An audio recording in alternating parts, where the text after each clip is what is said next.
England legend Jimmy Greaves was ahead of his time and a true pioneer for mental health awareness. We loved him for Saint and Greavesy, his spitting image puppet, it's a funny old game and all that. And his football, well, that almost goes without saying.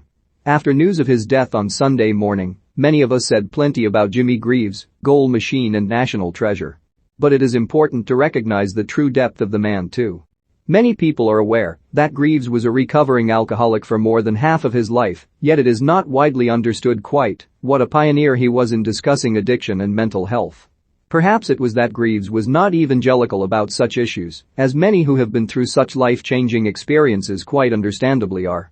Perhaps it was because his comedic TV persona allowed him to be typecast as some kind of clown. And, hell, he was funny. It's just that he was far more than that. But I like to think it was simply that Greaves was decades ahead of his time in speaking so honestly and bluntly about subjects which have only very recently lost their stigma in wider public discourse. Free bets, get over £2,000 in new customer deals. When Greaves first wrote and spoke about his alcoholism, just a year after his final drink, back in 1979, the impact was huge. And yet, with hindsight, it is almost certainly true that, as a nation, we weren't fully ready for such conversations. That year, Greaves released an autobiography, This One's on Me, and the following year was also the subject of a TV documentary Just for Today, in which he discussed his descent into addiction and the early stages of his recovery. You can dip into either today and feel genuinely staggered that the man was talking more than 40 years ago. At the time, Greaves' words would surely have inspired some fellow addicts. They would have changed lives, and they probably saved a few too. But discussing mental health would not begin to lose its taboo status for more than 3 decades after that.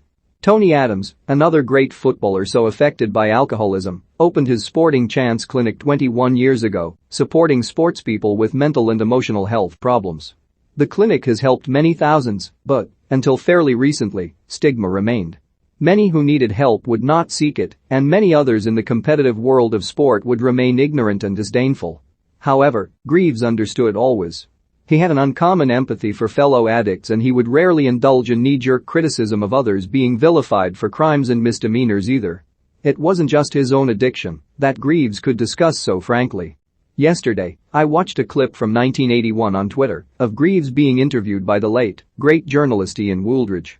There, he discusses his experience of missing the 1966 World Cup final with honesty, clarity, depth and supreme self-awareness. It couldn't have been much further away from the funny old game routine.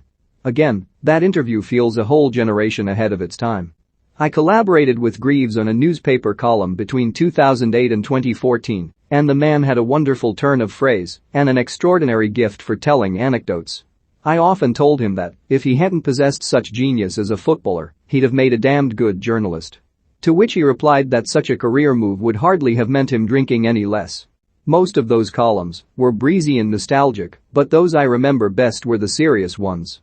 Soon after Greaves had performed a short theater tour with Paul Gascoigne, the grimly predictable news was widely reported that Gaza had fallen off the wagon in fairly spectacular style. I wasn't sure whether Jim would want to discuss it, particularly as he had spent a lot of recent time in Gascoigne's company.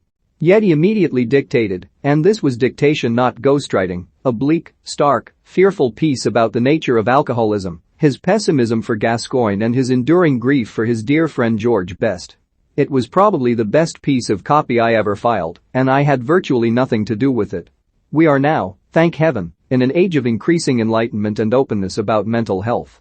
Greaves was there in 1979. But as any opposition defender would tell you, he always arrived before you expected him. If they'd handed out golden boots for the top goalscorer in the English top flight during the 1950s and 60s, Jimmy Greaves would have won 6 in 11 years. I am indebted to a friend for this idea, but am delighted to float it. How about they rename the Premier League Golden Boot Award in Greaves' honor? And especially as this nation was so bad at recognizing the great man during his lifetime, making him wait until he was 84, so much as an MB.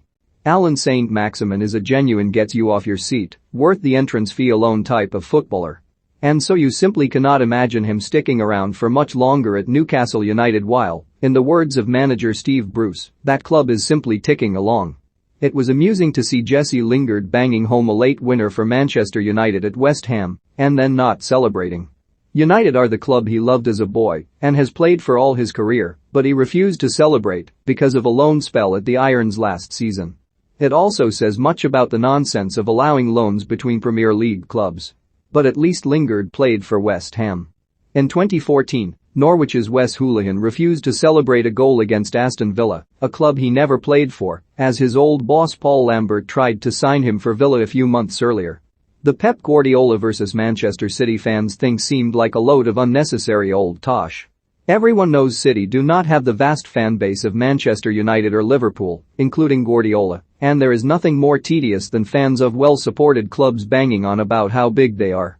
Also, everyone knows how expensive tickets are for European and cup ties on top of season tickets.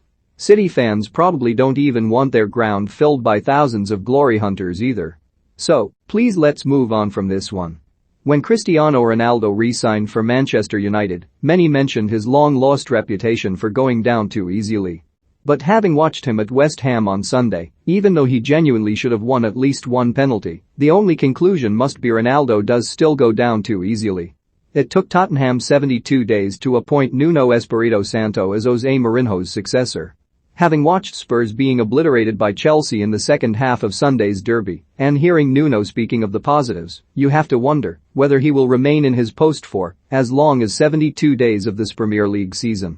Mark Clattenburg claims that behind the smiley persona, Jurgen Klopp is a sour loser and a strange bloke. You might believe the former Premier League referee is a publicity-seeking rent-a-quote. But plenty of refs and rival bosses would privately tell you the same of Liverpool's manager. Children with cardboard placards begging for a player's shirt. Modern-day penny for the guy beggars. I don't care how young they are. And you can lay some of the blame on their responsible adults. But, quite frankly, they can do one